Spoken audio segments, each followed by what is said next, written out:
I'm an African. But why is it that out here you are very friendly towards me, but down in South Africa you don't do the same towards the Negroes that are living there? Can you tell me? Well, it's the whole setup. I mean, South Africa, we have a pattern of life which is different to any other country in the world. Because you have the white populations, and which came to the country in 1652, and they are much more highly developed, coming from Europe with European backgrounds and traditions, and they have developed the country and have developed a highly civilized community, whereas the Negroes, the Bantu as we call them in Africa, in South Africa, is primitive, on a very primitive level. And the barrier in South Africa isn't so much color as civilization and economically. Excuse me, on that point, we get into a very, very tense ground recently.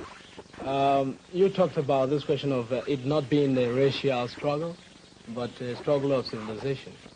Well, personally, you see, I sympathize with your situation, because I couldn't live in a country, your economic position, and perhaps your future well-being as a nation might be in danger if you allow the strong-hearted, driving Africans to take over the government.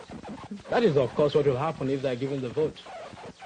Nonetheless, let us come now to that basic issue of racial segregation. I hear this honorable gentleman is from Ethiopia. I think it's high time Ethiopians come to the side where exactly they are.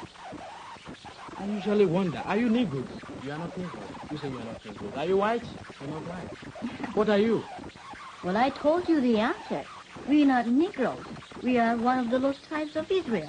It's just because our faces are burned that we look like Negroes. I've got the point, you are lost. I think that makes a conclusive end to it. I'm wondering if Susan and Meston have something very much in common. Neither one of you admit you're Africans, and yet both of